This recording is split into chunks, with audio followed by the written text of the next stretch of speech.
did not tell Charlotte I was going to cheat, but because people here know Nancy much better than I'm going to hand this off to a substitute introduction. My name is Margaret Duncan, who will do her justice in a way I couldn't.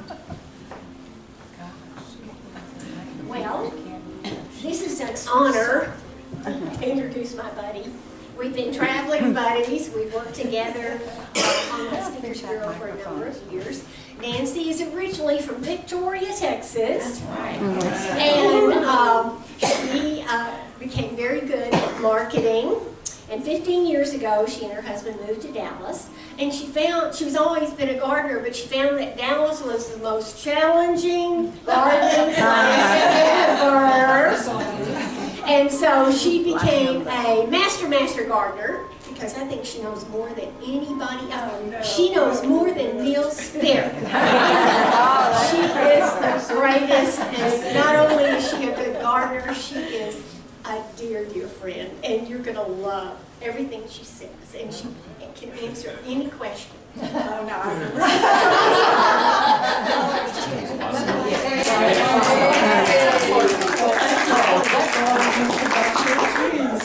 I do have one amusing story I have to tell you, because some of you who may have moved to Dallas later like I did might identify.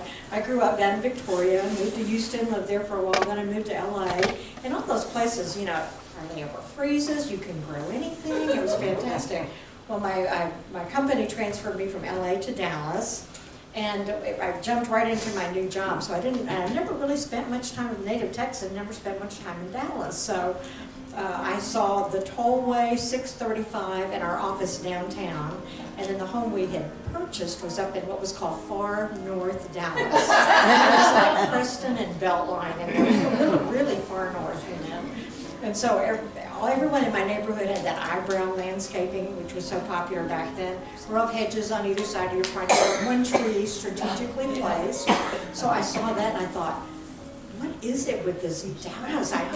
This is like a, wasteland here, horticultural wasteland. What is the deal? So one of my new coworkers who got tired of hearing me complain, she said, I'm picking you up at 9 o'clock Saturday morning, you be ready. So of course she picked me up, it was April, she brought me here to the Arboretum. I was blown away. It was one of the most beautiful gardens I'd ever seen, so I was like, I love living in Dallas. I joined that day, came back as frequently as I could, then when I retired, it's like, I know where I'm going. It's been an inspiration all along. And, changed my whole opinion about Dallas. The Arboretum is very important in our city, as we all know. Yes. Well, let me tell you a little bit about plant trials. Now, you know that all of our objectives, you all know all about these, we need to be beautiful every day of the year, and I think we certainly do that. Education, we touch over 100,000 school children in outreach and on-site programs, which is amazing. But most people don't know anything about research. And I have to admit, I'm a real plant nerd, but to me that's one of the coolest things that we do. So basically, we work with growers that are really from across the world to come up with the best plants for North Texas, which is, Margaret's already said, we all know that's a little bit challenging in itself. So our goal is to find, promote, and display the toughest plants for the home garden and the hort industry.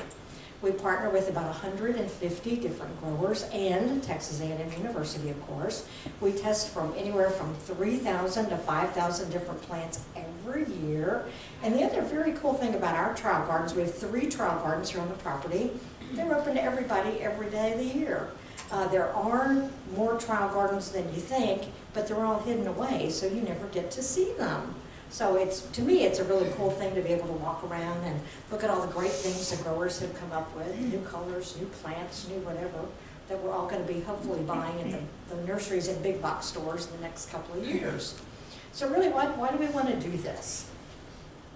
And believe it or not, Dallas has some good things going for it. We have a very long growing season. We have a unique climate. Who's lived here for a while and knows that well.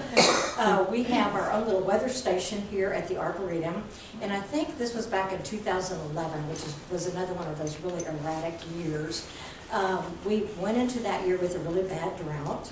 It was a very cold winter. We had one day here at the Arboretum where it was 10 degrees. Drought continued, we go into summer. One day that summer, it was 110 degrees. So, and where on the face of the earth can you have a 100-degree variance in 1 year's time? I mean, it's incredible when you think about it. And then I remember we had a deluge, and I happened to be here that day. We got 8 inches of rain in 1 day, which is, again, really unusual. So really with our climate, it's normally the heat that kills our plants instead of the cold, like in most places. And again, very wet, very dry. And day and night temperatures, as you all know, 10 p.m., it's still a balmy 95 degrees. Your poor plants just never catch up. We also have our soil, tends to be very alkaline soil. Almost any plant likes more of an acidic type of soil, especially the azaleas and rhododendrons and the camellias that we all like, so that's another challenge. So, all right, what we basically do is the growers send us things. Sometimes they're seeds, sometimes they're little plant slips, and we grow them in our beautiful new greenhouses, which I'll tell you about later, and then plant them in the garden, and then we take data on them. We report that back to them at the end of that growing season, and then they assimilate that with results from their other trial gardens in which they participate, and that helps them to figure out what's the best thing for our area. And hopefully, when we go to the nurseries and the big box stores, we'll only buy things that are here, work for us here in Dallas. I was at a big box store the other day, and they had all kinds of things for sale. And, it's just... And people are in there buying them, and I always have to just bite my tongue. And if you're having a party this weekend and you just want it to decorate your home, wonderful. Don't buy that thinking you're going to plant it and it's going to last. Because it won't. So hopefully we're working on that problem a little bit. So our trial, that's kind of hard to see, but our trial practices, we basically try to replicate what some of us do at home. And I have to admit, I'm not as nice as my plants as the Arboretum is. I don't know about you guys. But basically in our trial gardens, we water them twice per week. Of course, depending on how much rain that we've gotten. We don't use any pesticides, insecticides, or fungicides. So basically, if we plant something and it's covered in insects the first week, which sometimes happens, it's gone. We don't do anything to it, and we'll report that back because that's something the grower needs to know. We fertilize on a liquid feed type of fertilizer every other week. We amend the soil. We use a lot of really good compost, expanded shale. Anyone familiar with that product? It's something that A&M developed, and it's an actual shale product, and they heat it up to something like 1,800 degrees, I believe, and it causes it to expand. And it looks, if you look at it, it looks like a tiny little lava rock. It's got lots of little holes in it. And if you'll add that to your clay soil, it keeps it from clumping together so much. So it makes it much easier for your plants to do well. And then, of course, our famous pecan shell mulch. I think we were the first people to use that in this area. And now, everywhere I go, I see pecan shell mulch. So, hey, what is that flattery when you imitate someone? It's as sincere as formal flattery. So, hey, I guess we're doing pretty good. And then we use both in-ground and container testing. I've got some pictures of that. Now we have 3 trial gardens, which again many people don't know. Our main trial garden is just right up the Paseo as you're heading toward the camp house. It will be over to your right. Those beautiful urns are out there, so it's kind of an easy way to find it. And this is a shot from a couple of years ago probably. And let me see if I can get I guess it's working. So we have the hanging baskets. It seems like, at least in my neighborhood, it seems like people are having smaller and smaller gardens and yards and bigger houses. So people are interested in growing vertically now, as they say. So we have a lot of the hanging baskets.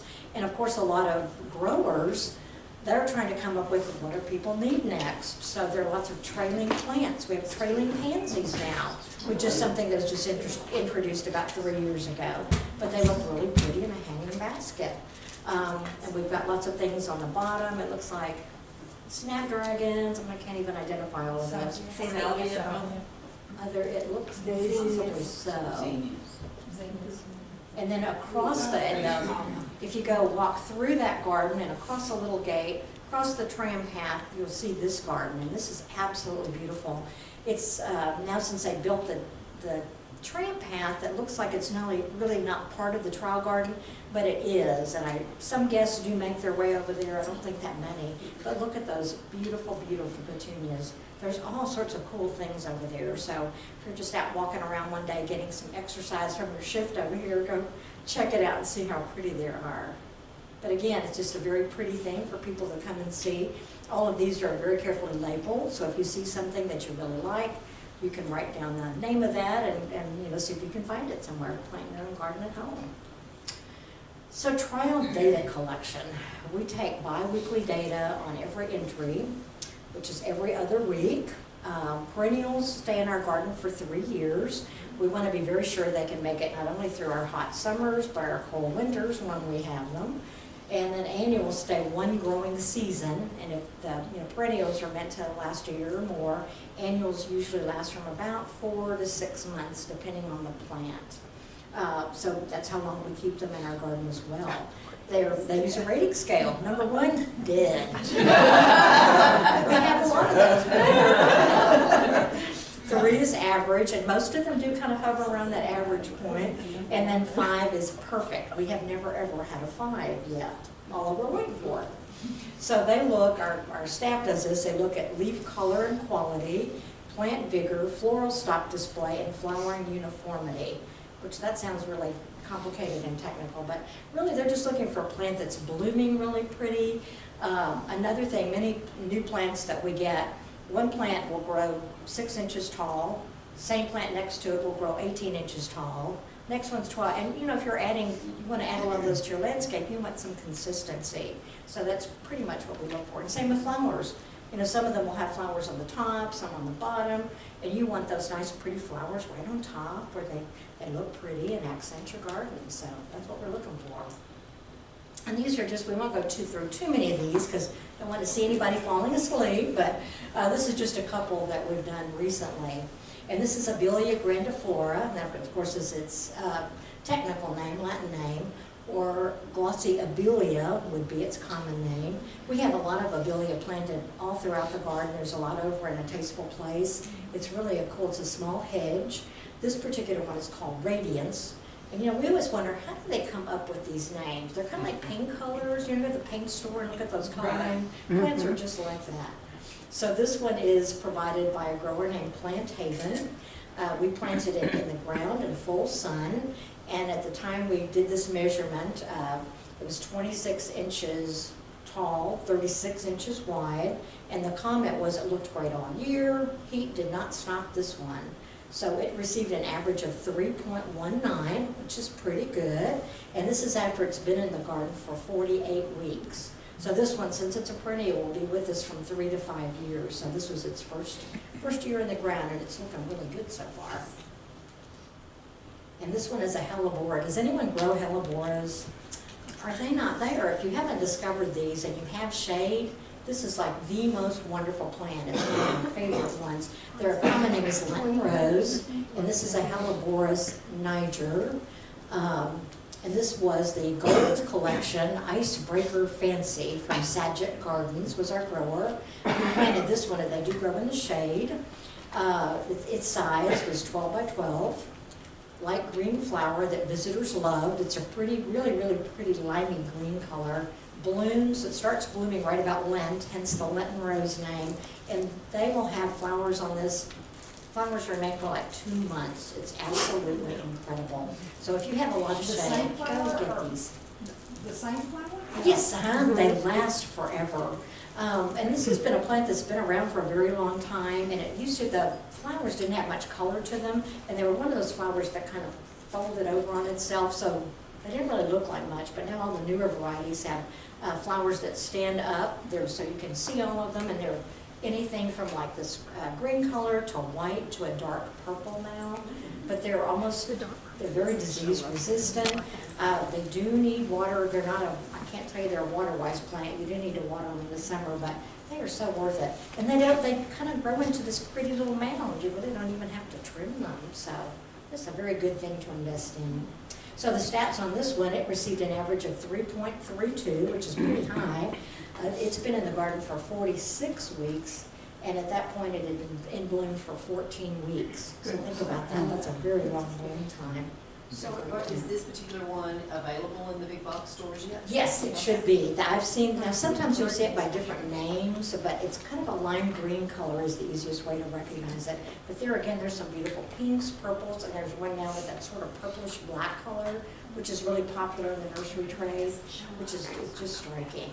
Really, really pretty. And now's the time to get them because they're blooming now. Nurseries only carry them now, so you can't find them any other time of year. So now's the time to stock up on those. This is a beautiful rose. This is called, its name is Sunbelt Plum Perfect. It was provided by a company called Euro American. I forgot to ask a question. Sure, certainly. How small a patch could you plant something like that, the hard one? They are, the way they're laid out in the trial garden, and you could do this in your home garden as well, most of the awards are anywhere from about 12 to 18 inches wide, depending on what you get. So mine, I have a bunch of them, and mine are planted about 18 inches apart. And they kind of fill in the, there was some room around them the first year I planted them, and now they're good touch. But they're beautiful plants, really cool. Let me see this rose. This is the most amazing rose. This entire Your American line is just a beautiful collection of roses. This one was 5 feet tall, 3 feet wide when these stats were taken. Extra heavy bloomer all summer long, vigorous growth. It got a 3.25, which is pretty good. It had been in the garden for 48 weeks and bloomed 30 of those 48 weeks. Wow. These are beautiful roses. I think they're. Do they smell? They do. Okay, They have a all right. scent. Yes. I can't So many of the understand new having ones. rose that doesn't smell. Yeah. So many of these do not. And now we're all plagued by rose rosette. Yes. Which Yes. is horrible. The rose trade is non-existent almost anymore. So it's kind of hard to find these, but and A&M is doing a lot of research on that now. They're testing 500 different types of roses to see if any of them don't get rose rosette, and they think they made some progress, but they haven't found any yet that particularly. Does it get mildew? I mean, diseases? These, I have another version, I have the yellow version of this, and it does just slightly, but it kind of depending on the conditions. That mildew comes when we've had a lot of rain, and so it does, but not as much as other roses. It tends not to get black spot really easily. Yeah, so really if you can find these, but again, I have to warn you, they're kind of hard to find. But anyway, so this one is just a beautiful, it comes in I think there's a pink, a purple, and a yellow. And again, they're all scented too. Now this is a plant it's kind of coming into favor right now. It's called Agastache, and this one's a hybrid, which means it's been crossed with something else. And it's a hummingbird mint. This cultivar is called Cotton Candy, provided by Terra Nova Nurseries. We planted it in the ground, full sun, and this again is fairly small, 12 inches wide, 15 inches high. Early, heavy, and long bloomer outshine the rest of its class. So this one got some pretty good grades too, at 3.16 in the garden for 48 weeks and bloomed for 18. But this has a nice smell to it. It attracts lots of pollinators as well. And there are many different types of agastache, so it's another good thing to look for in the nurseries. And they should have it now. I think they should be just getting it in, because now's the time that you would plant it. So we have awards for plants that do well. We have a flame-proof award, and those for those that make it through our extreme Texas summers. And Jimmy came up with these. If anybody remembers Jimmy, he was such a character. And he was the one who said, if we can't kill it, nobody can. So, that definitely applied to flame-proof awards. And winners, there's also an Arboretum approved. Those tend to be things that do well outside of the hot summer season. So those are the two different awards we hand out. The winners are announced at Field Day, and Field Day is a date is the 3rd week of June. We invite all the growers to come in and just look at how their plants have done in our garden, and our staff presents the results of everything, and then they have a chance to stand up and talk about new things they'll be introducing. So normally it's a fun day. Jimmy used to be, he was so funny. He had this, and he knew most of the growers. He'd been in the industry for a very long time, so he knew most of the growers. So he would have them come in on we'd start, I think, about 10 o'clock in the morning. So he'd take them on, and then remember, this is the end of June, so he'd take them on a nice walk around the garden. And these people live in some tough places, you know, Colorado. So, you know, and they'd be looking already kind of worn down by then. So we'd have lunch and do some more stuff, and then we'd have dinner. Jimmy always insisted that we have dinner out in the garden. Some of the poor things, they would live just green by the end of the day. And of course, his point was, is look what you've experienced today. Grow some plants that can stand up to this. So today our staff's a little bit nicer too. All right, so we also have another trial garden, and these are called All-American Selections. And this is an interesting company. They started back in 1932. And if you think back then, you ordered your seeds from catalogs for the most part. And there wasn't a catalog for Texas and one for, you know, New York and one for Washington State. They were all one. And there really wasn't a lot of information apparently about where these plants did well. So you just sort of took your chances, got your seeds, planted them, and sometimes it worked, sometimes it didn't. So this company started back then, just determining what grew well, and you know, kind of came up with a good way to give us suggestions. So today you'll sometimes see a tag on a plant that's an All-American Selections winner. No matter what it is, buy it. It will look great in your garden. So just snap one up as soon as you see it. They do national winners for things that do well all over the country. There aren't too many of those, but there are a few. And most of them are regional winners for things that do well in our area. And these are done kind of a different way. They don't have a scale, the 0 to 5, 1 to 5 scale. This is done by comparison. So we get 3 different plants. So we do, let's use tomatoes as an example. So we had lots of tomatoes in our AS trials last year. So one of them is just labeled red cherry tomato. So you have no idea really what it is, what kind of tomato it is, and you don't know who grew it. So all of that is kept confidential, so there won't be someone possibly being influenced by what they, how they rate them. So you look at the comparison. So how does the 2 other plants that are named are known to do well in our area? So we compare those 2 and see which does better. These are all bred without using genetic engineering, which is, of course, a controversial thing in the nursery industry. And then we grow test vegetables and ornamental plants. And this is, we have an AAS trial garden. This is right outside the volunteer office. So you've seen this many times, and there is a sign out there that talks about All-American Selections and kind of how that works. So it's always interesting to see what's over there. The most fun thing, though, we have a test vegetable garden. Now, this is kind of hidden away. You kind of have to sort of look for it. But if you walk into a tasteful place, take that winding walkway down and kind of keep going, you'll eventually come to the very back corner of the Arboretum, and that's where our trial veggies are. And we have had more fun. This is our 4th year for doing it, and we've had more fun doing this. They sent us about 25 entries, and then plus the comparison plants that we rate those against. The garden itself is about 3,600 square feet, so it's a pretty big area back there. And I love a tasteful place. It is my favorite garden, and I love to volunteer over there. But it is pretty. It looks like the rest of the garden. You very seldom see a bug over there, or a weed over there, or some nasty green stuff on the plant. But if you walk to this garden, this is a real vegetable garden. Lots of real weeds, lots of insects of all kinds, good and bad. So please take the time to walk over there. We normally plant this in probably late March, early April. So go over there and just kind of check out what's there, because it's always fun. So these are rated on growth and habit, disease resistance, days to maturity, harvest data.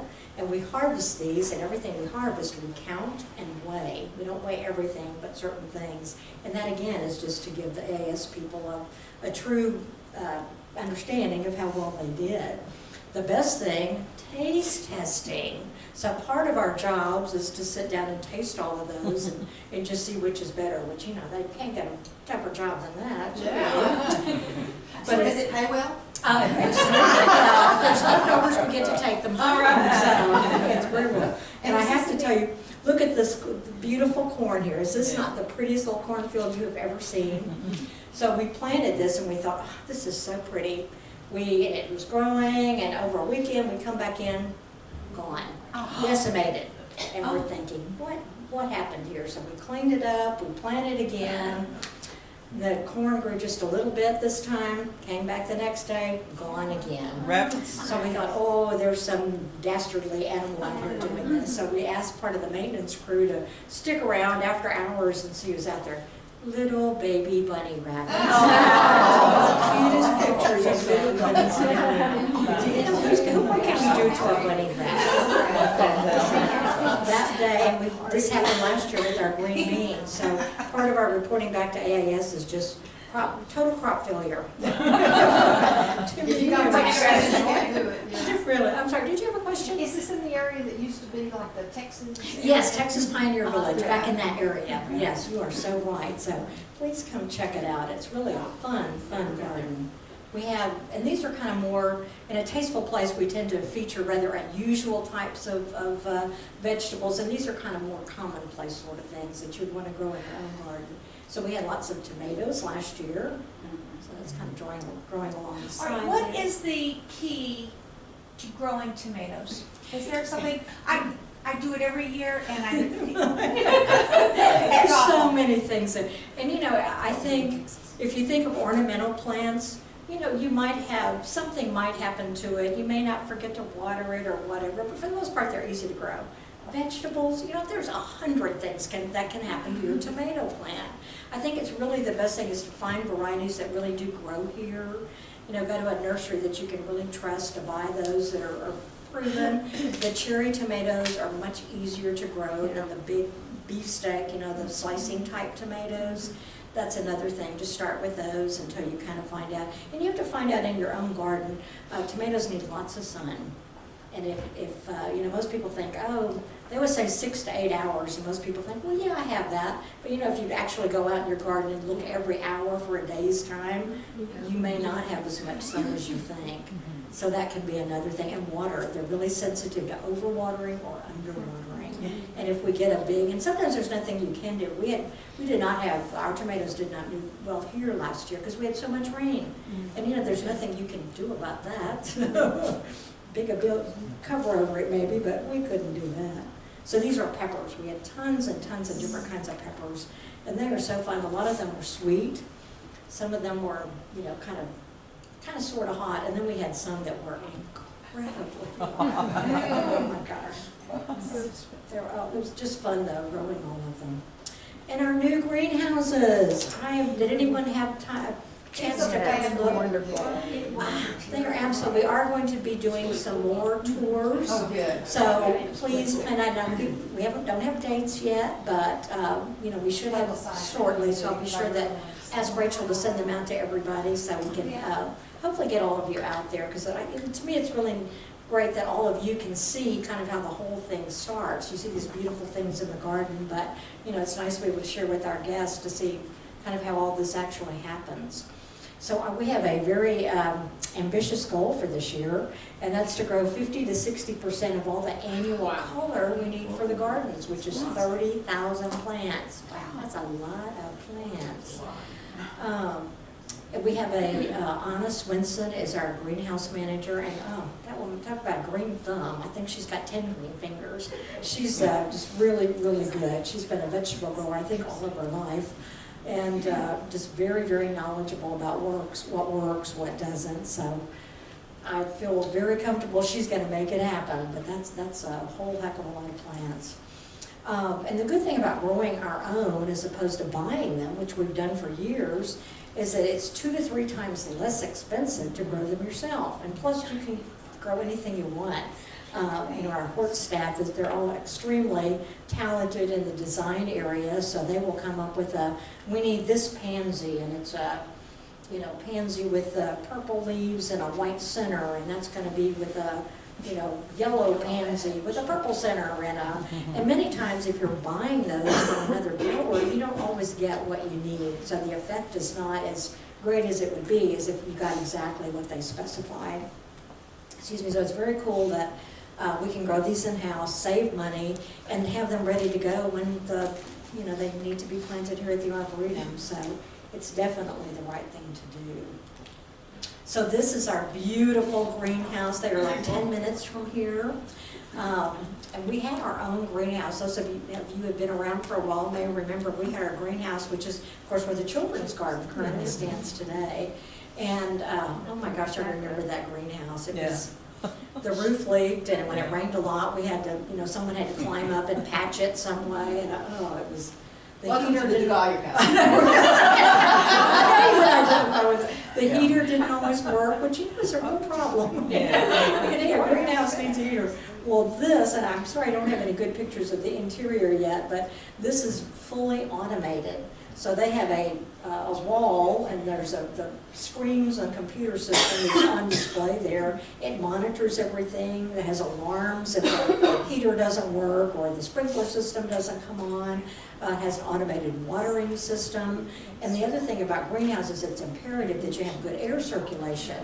Because if you don't, it's very easy for your plants to get all sorts of nasty things. So this has a fan system that comes on kind of as needed. It senses when the when the humidity is not what it should be or is too much, and it comes in, and it's absolutely incredible. So we are so excited. We waited a long time to get these, so we're so happy to actually have them now. Nancy, are they solar panels? No, we do not have solar panels. They look like they were. They look like they Yeah, are, they but do. no, they are not. They do look like that, though. So here's what we do in the greenhouse. We've already talked about. We grow flowers, vegetables, ornamentals, and that's everything that's needed for our transitions, hopefully. We grow all the plants for our 3 trial gardens, so lots of vegetables primarily. All the vegetables for a tasteful place. And then all the plant materials for the incredible edibles gallery, which those are primarily vegetables, but there's some ornamental things over there as well. So that's it sounds pretty simple. Yes. When those are dug up at the end of the season, will they go back to the greenhouse now and live until the next season? Depends on what they are. A lot of those very large elephant ear type plants, those are picked up at the end of the season, and they pretty much, I'm going to say bare root them, but they cut them back severely and put them in big nursery pots, and those have been in the greenhouse since then. There are some of the trees and things that we use for festivals, ornamental type things, those are also out there. So that's another, we had some hibiscus out there, just all sorts of really pretty things. But that's a good question. It is, these are things that would never survive outside here, because it certainly would get cold enough to kill them. But it's so nice to have the greenhouse now that we can actually keep those. And again, that's a big money savings too, because you're not starting all over again, and it makes the garden look prettier sooner too, because with the elephant ears, if you start with just one of those big bulbs, it takes weeks and months before they're really tall. If you start with one of these that's just been cut back, it looks pretty and full much sooner. So. Like tulips, the bulbs? The bulbs we do not. All of our bulbs are recycled at the end of every year. This is people say, "Oh, gee, that sounds wasteful." Tulips really don't do well. It doesn't get cold enough here to annualize them. And I've tried it myself to plant some one year. They come back the second year, but they never look as nice. They're kind of sparse looking. They don't bloom very much, so we get fresh ones every year. But they're not wasted. They're all composted. We work with Living Earth Technologies, or I think their new name is Living Earth now. All of those things are piled up in a composter mountain kind of out on the corner of the property, and they come in an 18-wheeler and pick them up. And then they take them to they have, oh gosh, I guess it's 3 or 4 large facilities kind of on the outskirts of Dallas, and they compost them for us. And then they bring some of that back to us when we need it. So yeah, it's a pretty good, we do that with everything, even our pumpkins.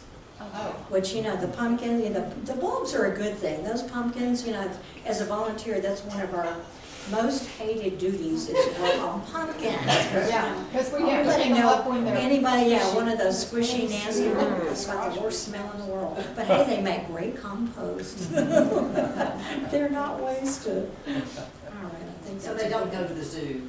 They do sometimes, but normally, especially the last few years, they have not been in very good condition because it's been so cold, it's been so hot. Right. And a lot of them, especially this past year, they literally, we got them in. We always get them in,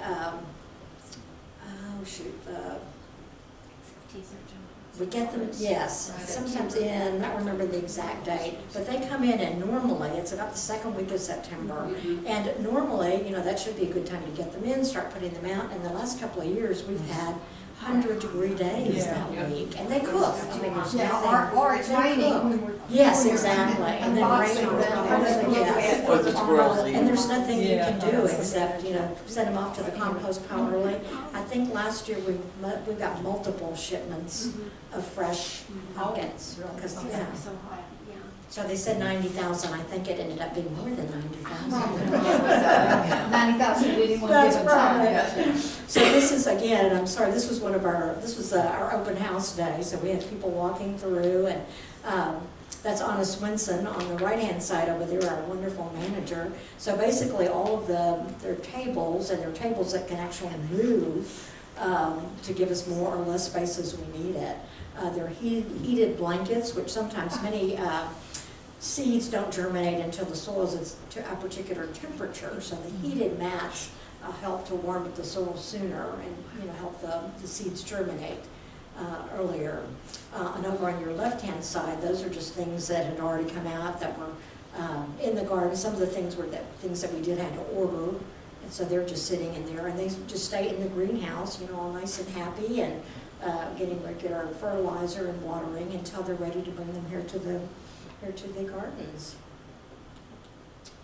And that's some busy volunteers actually doing some planting there. And this is how we start a plant, and they're called cell trays, and they're just really small little blocks of soil, special soil. And we put seeds in there sometimes, and these are called plant slips, which is a teeny little cutting of a plant. And we dip those in the root hormone, and then just put them in the seed trays, and they take off. And from here, once they fill up those pots, then we move them typically to a 4-inch pot so they can continue growing.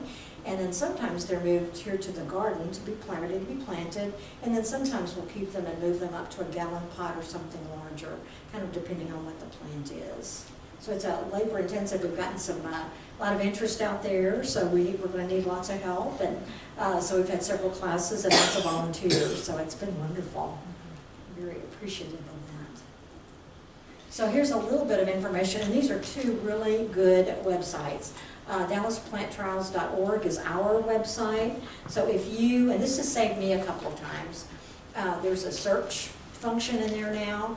So if you go to one of the big box stores and you see this plant, it's like, oh my gosh, it's so beautiful, I've never seen this before. Might be that you really shouldn't be seeing it.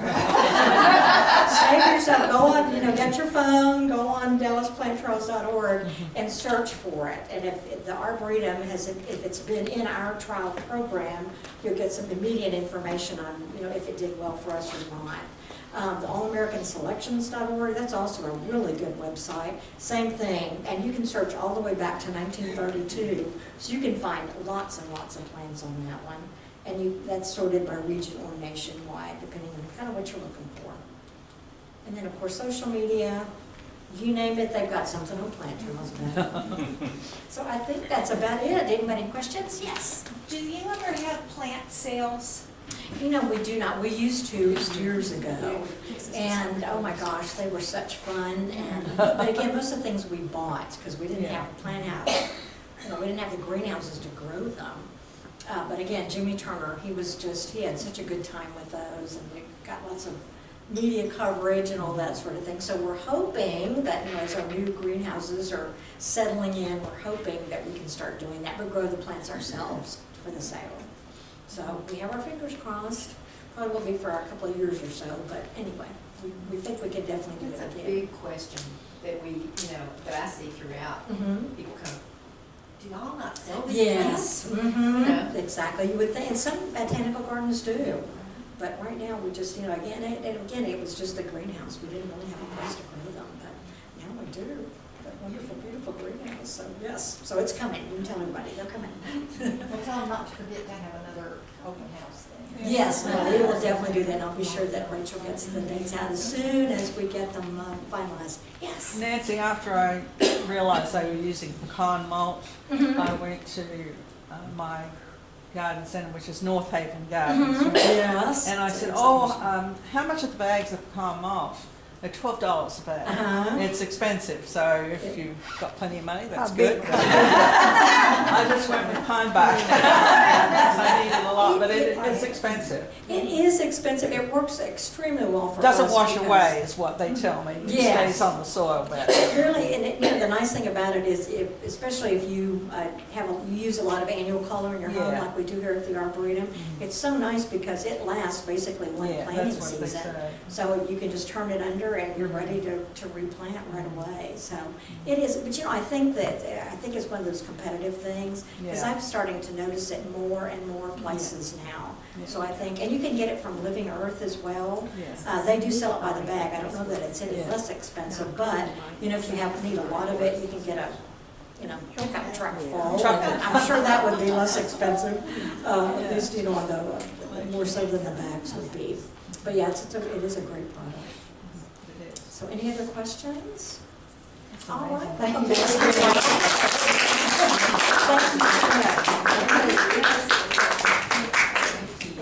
And thank you very much. How big was the bag? Same size as? Now we all know why we're in here and not out there. At least I know I am, because it all be brown. All right. Okay,